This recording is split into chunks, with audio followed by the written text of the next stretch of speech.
کچھ لوگ شہوانی ریچھ بن جاتے ہیں، جس طرح ریچھ کے اندر شہوت بہت زیادہ ہوتی ہے، اس طرح کچھ لوگ ہیں کہ وہ پاک طیب طاہر بیویوں کے باوجود بھی سویر سے شام تک ان کی نظریں بدکاریاں کرتی ہیں۔ ایسے ایسے بدکار لوگ ہیں کہ کالج کے اندر اپنی بیٹی کو بھی چھوڑنے جا رہے ہوں تو وہاں بھی اپنی نظر کو محفوظ نہیں رکھ پاتے، حالانکہ وہ اپنی بیٹی کو چھوڑ کے آ رہے ہیں۔ ہر وقت ان کی فطرت ریچھ کی طرح ہوتی ہے، گندے غلیظ۔ تو یہ فطرت بدل گئی ہے۔ قرآن نے جو کہا نا اولئک کالانعام بل ہم اضل، یہ چوپائے ہو گئے، بلکہ فرمایا چوپایوں سے بھی بدتر ہو گئے۔ یہ چوپایوں سے بدتر کیا ہے؟ آپ نے چوپائے کو دیکھا ہوگا، جب اس کی جنسی خواہشات پروان چڑھتی ہیں اور وہ جنسی خواہشات کی تکمیل اور تسکین چاہتا ہے تو نر اپنے مادہ کو تلاش کرتا ہے۔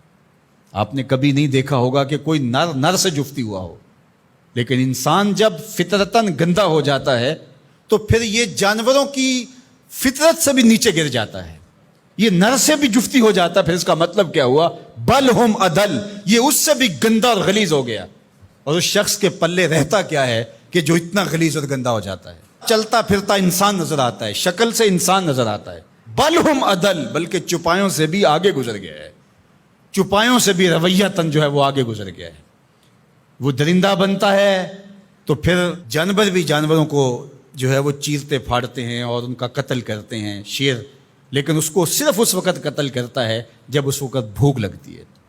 جب اس کو بھوک نہیں ہوتی تو وہ کسی دوسرے جانور کا شکار نہیں کرتا، اور دوسرا وہ شکار کرتا ہے تو اپنے ہم جنس کا شکار نہیں کرتا، دوسرے کا شکار کرتا ہے۔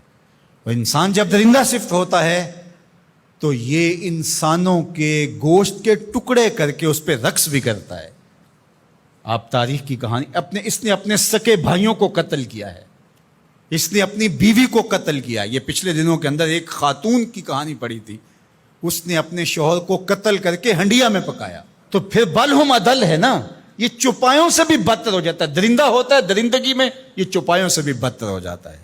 یہ ماضی کے اندر جہاد کے نام سے جو کچھ ہوا، انسانوں کی قبروں سے نکال کر کے ان کی لاشوں کو چوراہوں پہ لٹکایا گیا۔ تو انسان جب درندہ بنتا ہے تو پھر کہاں سے کہاں چلا جاتا ہے، چاہے وہ شہوانی ریچھ بن جائے، چاہے وہ بھونکنے والا کتا بن جائے، پھر اس کی گندی زبان سے کوئی بھی محفوظ نہیں ہوتا۔ نہ ماں محفوظ ہوتی ہے، نہ باپ محفوظ ہوتا ہے، نہ بھائی محفوظ ہوتے ہیں، نہ بہنیں محفوظ ہوتی ہیں، اور نہ دوست محفوظ ہوتے ہیں، نہ معاشرہ محفوظ ہوتا ہے۔ اسی طرح کوئی بندروں والی فطرت بن جائے، بندروں کی آپ نے تو دیکھی ہیں، کسی سے ماچس چھین لی، کسی سے جو ہے وہ روٹی کا ٹکڑا چھین لیا، کتنی عجیب حرکتیں کرتے ہیں۔ اور کچھ لوگ بھی اس طرح بندر فطرت ہوتے ہیں، اور آپ دیکھتے ہیں کہ وہ ہر وقت شرارتیں کرتے رہتے ہیں بندروں کی طرح۔ تو وہ مسخ حقیقی نہیں ہوتا، وہ مسخ مانوی ہوتا ہے۔ تو بنی اسرائیل کے اندر جو مسخ ہوا تھا، تو ایک قول تو یہ ہے کہ وہ مسخ حقیقی ہوا تھا، ان کی شکلیں ہی بندروں والی ہو گئی تھی۔ لیکن دوسرا قول یہ ہے کہ مسخ حقیقی نہیں ہوا تھا، مسخ مانوی ہوا تھا، کہ شکلیں تو بندروں والی نہیں ہوئی تھی، عادتیں بندروں والی ہو گئی۔ اللہ اکبر، عادتیں بندروں والی ہو گئی۔ اس امت کے اندر مسخ حقیقی نہیں ہوگا، اس امت کو اللہ نے محفوظ رکھا ہے مسخ حقیقی سے، لیکن مسخ مانوی ہوتا رہے گا۔ لوگ مختلف جانوروں کے مشابہ عادات اختیار کرتے رہیں گے۔ اور آج ہم اپنے معاشرے کے اندر دیکھیں تو کوئی کتا صفت ہے، کوئی بندر صفت ہے، کوئی ریچھ اور کچھ درندے کی عادات کو اپنے اندر ہوتا ہے، درندگی، سفاکیت، یہ ساری انسانوں کے اندر اتر آئی ہیں۔ تو پھر وہ انسان نہیں رہتے۔ غالب نے کہا تھا نا کہ آدمی کو بھی میسر نہیں انسان ہونا، جب یہ حد سے گزرتا ہے تو پھر بہت آگے نکل جاتا ہے، اور پھر یہ انسان نہیں رہتا بلکہ بندروں اور خنزیروں سے بھی آگے بڑھ جاتا ہے۔ اور یہ میں نہیں کہہ رہا، اولئک کالانعام، قرآن کہتا ہے یہ چوپایوں کی طرح ہے، بل ہم اضل، بلکہ چوپایوں سے بھی گیا گزرا ہے، چوپایوں سے بھی آگے گزر جاتا ہے۔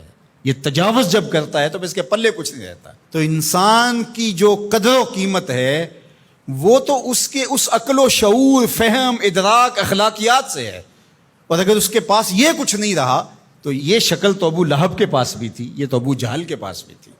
تو اس لیے قرآن مجید کے ان احکام کا اور ان واقعات کا انطباق کرے اپنے اوپر کہ ہم اس میں سے کس عذاب میں، کس مصیبت کے اندر مبتلا ہیں اور ہو سکتے ہیں، اور اس سے بچنے کی صورتیں کیا ہیں۔ آج ہم اپنی خواہشات کے غلام بن جائیں اور شرعی تعلیمات کو، نبوی منہج کو، طریق کو چھوڑ دیں گے تو پھر ہم بھی بندروں اور جانوروں سے مختلف نہیں ہوں گے۔ تو اللہ تعالی ہمیں اچھا صالح پاکیزہ انسان بنائے.